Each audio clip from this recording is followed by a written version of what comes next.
What is going on, everybody? Happy Saturday. So I posted a video earlier this morning of me installing the taillights and headlight kit that I purchased.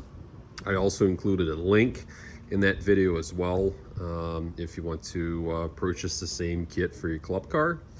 But here is what I left out, and I'm like the king of editing. Just kidding. But I was trying to, and I did actually, show you guys the harness. So the harness runs down the driver's side of the golf cart, and in a gas-powered golf cart, the battery's on the driver's side as well.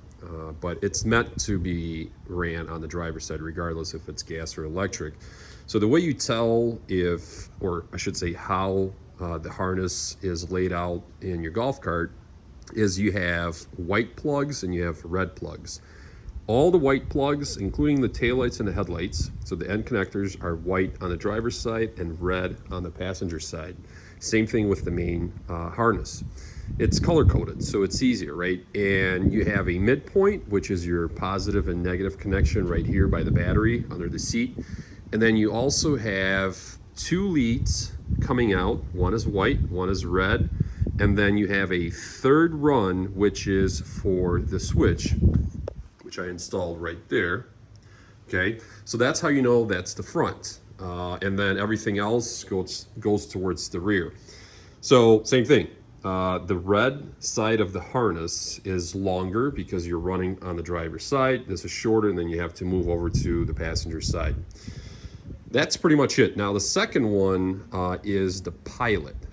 I had a drill and I literally forgot to add it to the video. So in a nutshell, what you're doing is once you cut out your opening off the template that I showed you, right? So each tail light and each headlight has 4 screws. What I normally do is I'll take a drill bit that is much smaller than the screw diameter. These are self-tapping screws. And in the kit, you get all of the screws and you don't get any extra. So if you lose one, you're gonna have to purchase one or, find something that matches.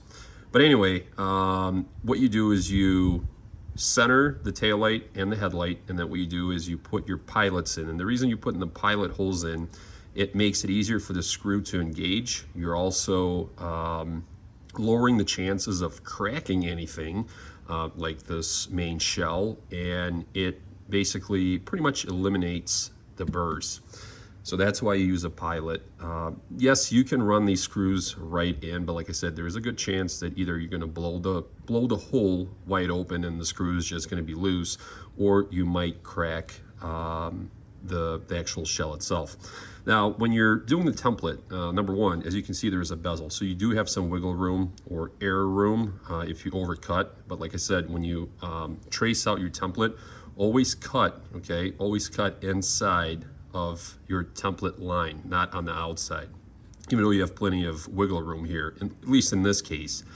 And what I used was a electric Dremel with a basically like a end mill or a router bit, okay? And what that is a very fine tooth bit, hard tool bit with a point. So that drill point, the way it works is you can make a hole. So when you have a template, you have a radius in each corner. You can come in and actually drill through and then start cutting.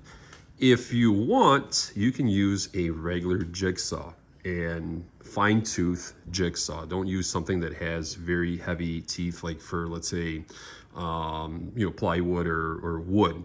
Fine tooth, and then what you would have to do is in every corner, you would have to drill a hole that fits the blade, and that way you can connect the dots. And yes, you can use a jigsaw, you can use a router, or you can use a Dremel tool. But make sure if you're using a Dremel tool, it's high speed, or at least you can change the RPMs on it.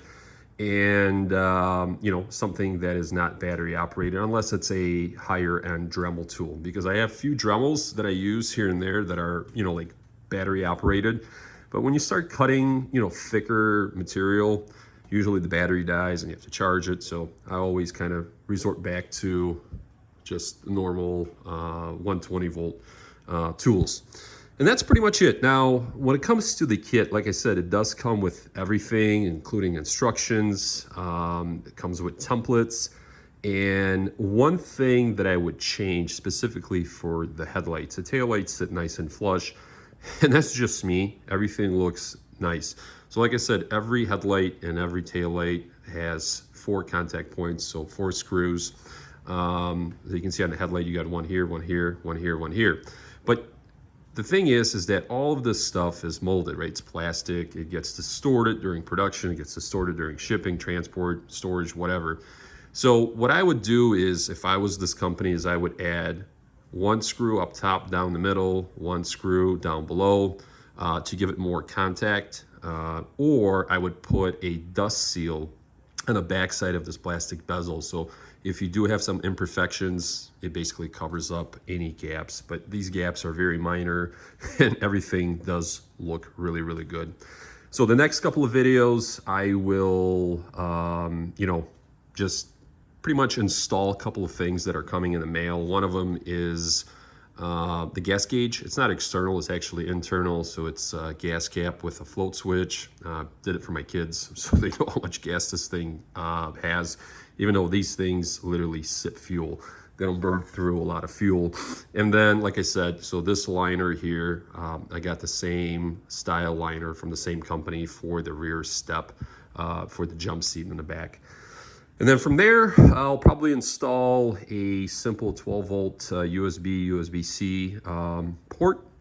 And then as far as the sound system goes, we'll probably go with just a JBL Bluetooth speaker that I'll mount on the front. They do sell mounts, and then I'll be able to charge it or just leave it plugged in.